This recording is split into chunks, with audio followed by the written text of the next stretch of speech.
क्या होता है जब कोई एक सेफ सिक्योर नौकरी छोड़कर एक ऐसे रास्ते पर निकल पड़ता है जिसका कोई ठिकाना नहीं। आज हम एक ऐसे ही इंसान की कहानी जानेंगे जिसने ठीक यही किया और ये सीखा कि कभी-कभी सबसे बड़े जोखिम ही जिंदगी के सबसे बड़े इनाम लेकर आते हैं। सोचिए, ये शब्द एक पिता के हैं। आईबीएम छोड़कर मेरा बेटा स्टॉक्स में खेल रहा है। ये सिर्फ शब्द नहीं है, ये एक पिता की टूटी हुई उम्मीदें हैं। उनकी आवाज में गुस्सा है, निराशा है और शायद कहीं ना कहीं एक डर भी छिपा है। और बस इसी इमोशनल तूफान के बीच हमारी कहानी शुरू होती है। तो सवाल यही उठता है कि क्या ये उनकी जिंदगी की सबसे बड़ी गलती थी या फिर ये एक ऐसी साहसी छलांग थी जो आखिर में रंग लाने वाली थी। चलिए इस सफर में आगे बढ़ते हैं और इसका जवाब ढूंढते हैं। तो चलिए सीधे उस पल में चलते हैं जिसने सब कुछ बदल कर रख दिया। वो एक फैसला जिसने एक पारंपरिक करियर को पूरी तरह से नकार दिया। जरा सोचिए, अपने करियर की शुरुआत में ही टीसीएस जैसी कंपनी को मना करना और आईबीएम जैसी बड़ी कंपनी से पहले ही दिन इस्तीफा दे देना, ये कोई छोटी मोटी बात नहीं है। ये एक ऐसा फैसला था जिसने सिर्फ सामाजिक सोच को ही नहीं बल्कि उनके अपने परिवार और दोस्तों को भी सकते में डाल दिया था। और इसके बाद जो हुआ वो उम्मीद के मुताबिक ही था। सामाजिक दबाव बहुत ज्यादा था।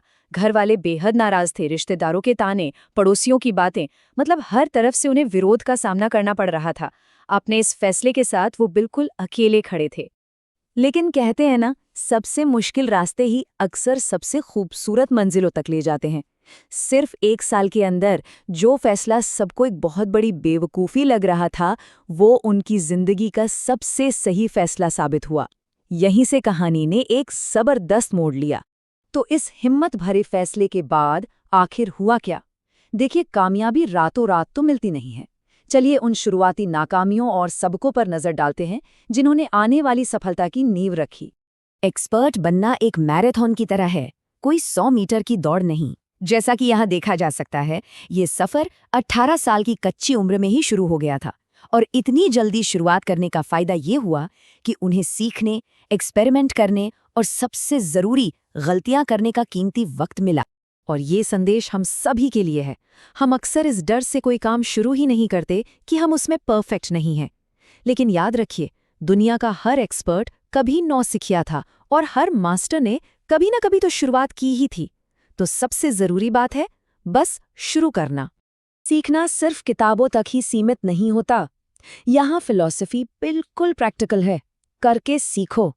ठीक एक सॉफ्टवेयर डेवलपर की तरह जो बग्स को ठीक करने के लिए ऐप के नए नए वर्जन्स निकालता रहता है। हर गलती असल में सुधार का एक मौका है। असफलता अंत नहीं है, ये तो सीखने की प्रक्रिया का एक जरूरी हिस्सा है। कामयाबी का रास्ता अक्सर नाकामियों से होकर ही गुजरता है। पुरानी किताबों के लिए एक ऑनलाइन मार्केटप्लेस बनाने की कोशिश की, जॉब ढूंढने वालों के लिए एक ऑनलाइन प्लेटफॉर्म लॉन्च करने की कोशिश की और दोनों ही वेंचर 6 महीने के अंदर फेल हो गए। लेकिन असली सबक ये था कि उन्होंने दूसरों पर दोष मढ़ने के बजाय इसकी पूरी जिम्मेदारी खुद ली और इसी एक बात ने भविष्य की जीत की नींव रखी। इन्हीं तजुर्बों से एक बहुत ही पावरफुल इन्वेस्टिंग फिलॉसफी ने जन्म लिया, कॉन्ट्रेरियन माइंडसेट। अब इसका मतलब क्या है? इसका सीधा सा मतलब है भीड़ जो कर रही है उससे अलग सोचना और अलग करना। यहाँ 2 रास्ते दिखते हैं। एक है भीड़ का रास्ता जो भावनाओं और हाइप के पीछे भागती है, और दूसरा है कॉन्ट्रेरियन का रास्ता जो तर्क और फंडामेंटल्स पर चलता है। जब दूसरे डर में आके बेच रहे होते हैं तो कॉन्ट्रेरियन को उसमें मौका नजर आता है। ये सब कुछ शांत दिमाग से बुनियादी सिद्धांतों पर ध्यान केंद्रित करने के बारे में है। उनकी इंजीनियरिंग की पढ़ाई सिर्फ फैक्ट्स रटने के बारे में नहीं थी, बल्कि ये दिमाग को सोचने का एक तरीका सिखाने के बारे में थी। जैसा कि आइंस्टाइन ने कहा था, सच्ची शिक्षा दिमाग को तथ्यों से भरने के बारे में नहीं है, बल्कि उसे सोचना सिखाने के बारे में है। लेकिन जिंदगी सिर्फ नंबरों और बैलेंस शीट के बारे में तो नहीं है, है ना? चलिए अब उन मानवीय लम्हों को देखते हैं जिन्होंने पैसे से कहीं ज्यादा बड़े और जरूरी सबक सिखाए।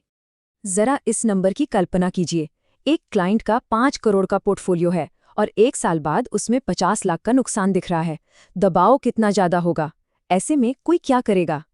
किसी शिकायत या गुस्से वाले फोन के बजाय उन्हें ये ईमेल मिला। नुकसान के बीचों बीच ये तारीफ का एक पैगाम था।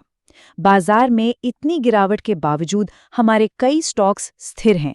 ये आपकी अच्छी स्टॉक चुनने की काबिलियत को साबित करता है। बहुत बढ़िया काम कर रहे हैं। ये बिल्कुल अनपेक्षित था और इसने सब कुछ बदल कर रख दिया।